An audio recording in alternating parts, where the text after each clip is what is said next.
大家好, I'm Jackie. 大家好, I'm Joyce. Father's Day is coming up, and our dad has to go back to work in the office. So we've decided for Father's Day we are going to make our dad a mask. Let's get started.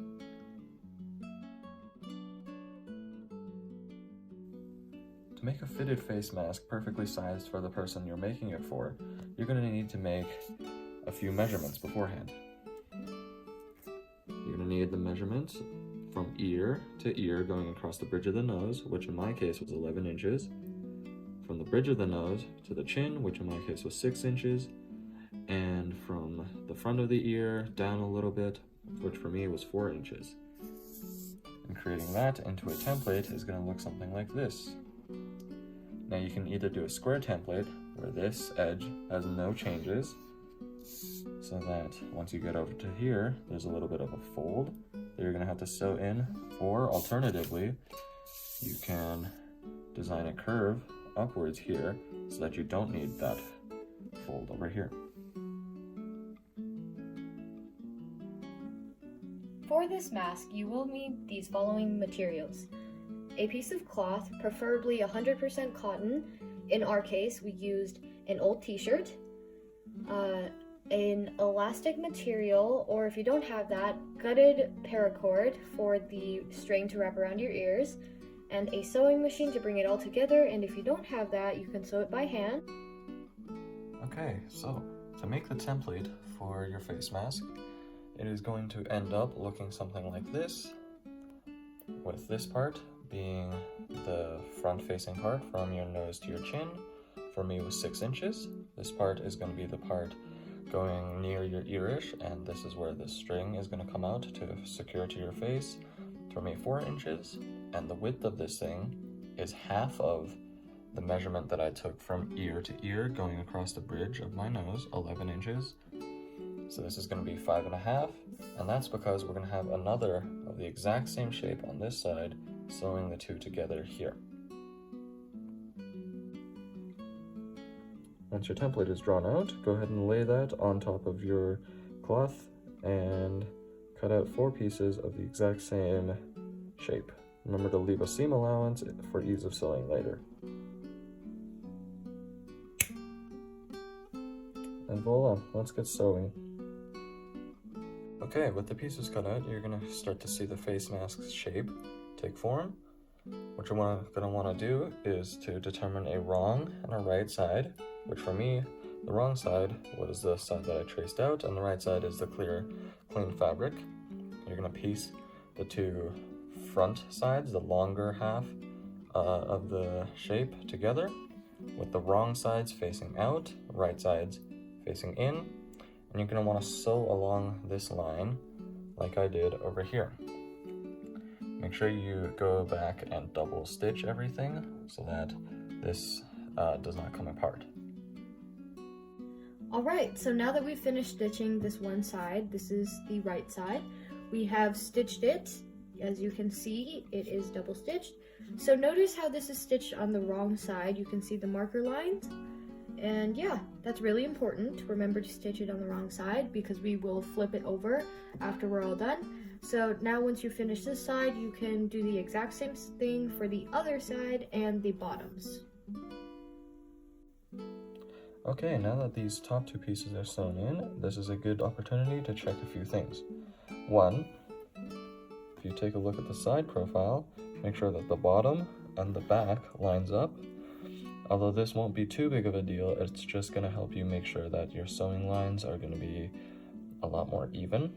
And 2 is to check this nose piece up here, which you can do by flipping inside out. Alright, that is 3 sides done with the top and that one side on the bottom. One more side to go. Okay, so now that you have finished sewing the tops and bottoms and the middle of your mask, you can very carefully flip it inside out. And kaboom, look at that, our mask has been fully flipped around. Okay, so once you've flipped it over, you are going to kind of rub it a bit like this so you can see where the seam is and try to get it to its outerest edge. If you have made sure that you have been folding it at the exact same T as the other side, then you won't have any other issues. Just make sure that you check with the seams. As you can see, it looks a lot more symmetrical now. All right, I have enlisted the help of our friend right here to go ahead and check the test fit on our mask. Now, because this mask wasn't made specifically for this model, there is going to be a few fit problems, and luckily for us, we can demonstrate that very well, because you may have a few fit problems with your own mask, especially if you have chosen the curved one. So you can see here that there is a lot of extra material. To get around that, you can bring it in a little bit to pinch it off here, or down here, you can bring it in a little bit and pinch it off there to try and keep the corner tight around the chin. Alright, now that you're at the stage where you have to sew on your string soon, with just these sides open, you have a decision to make. You can either go ahead and bring these in a little bit on both sides and have the string come out like this, or you could have these sides folded in and have the string come out the top and the bottom. I'm going to go with the latter because this one is a little bit too big for my face, especially down here in the chin. So what I'm hoping is that the little side portion here will scrunch up the sides a little bit like this and wrap it closer to my chin. Alright, fantastic. We now have both sides sewn on with the string freely moving. Now would be the time to figure out your measurements. If you're using an elastic one, a general size will do, maybe a slight bit smaller if you want to keep it really, really secure. But because I'm using paracord here, I have another idea. We're going to use beads. I'll show you what I mean in a second.